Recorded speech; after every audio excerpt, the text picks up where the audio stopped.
Among the prisoners returned from Israel to Palestine, they're being returned to the West Bank rather than to Gaza, are quite a number of teenagers, which I find slightly surprising.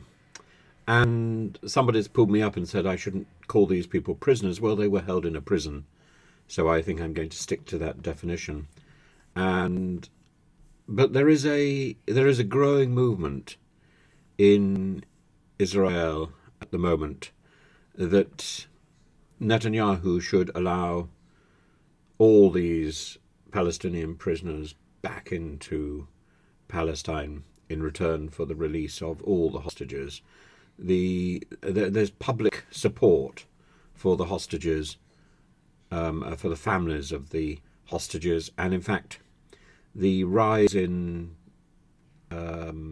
public support for negotiations rather than a restarting of the siege has grown. It's risen by 15% since the middle of October, and the horrific details of the things that happened to the people attacked in the Negev kibbutzim, it sort of scars the memory, really.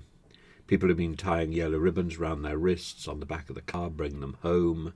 There's installations in museums. The area in front of the Tel Aviv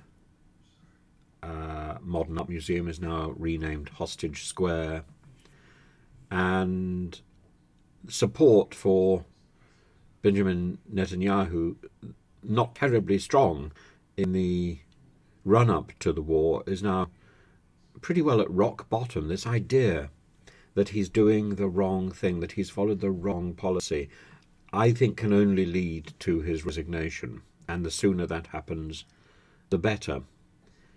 It doesn't matter how bad the enemy is. It doesn't matter really how successful Netanyahu and the IDF are in waging their campaign. The priorities have been skewed and are recognized as such among many people in Israel, and they feel abandoned by Netanyahu, and until he goes, there is very little sense of public release. There's a lack of meetings coordinated with the families of the hostages. There's a lack of dynamic. There's an obsession with bellicosity rather than with getting the hostages back. When people say, people in Israel in the government want to include the return of the hostages in their plans, but it's not. It's clearly not their priority. But the movement in the country seems to be towards that end. Whether that's going to be successful or not, the idea of eliminating Hamas as a goal, that isn't a realistic goal. That's not a military goal. That's a philosophical obsession. Eliminating Hamas and replacing it with what? Further resentment and the growth of another organization.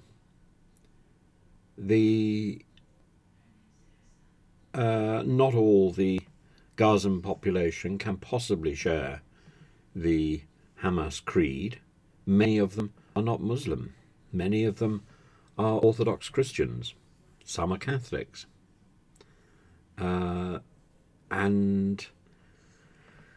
there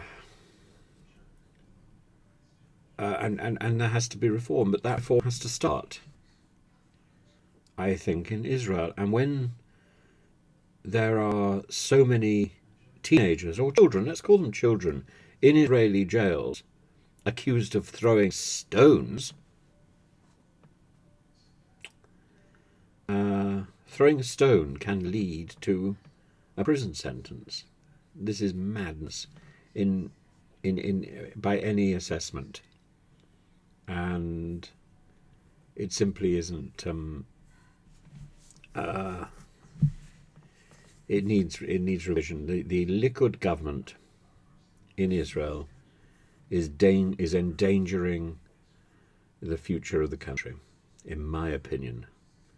And I think the priority for Netanyahu is to remain in power. The priority for the country is to release the hostages.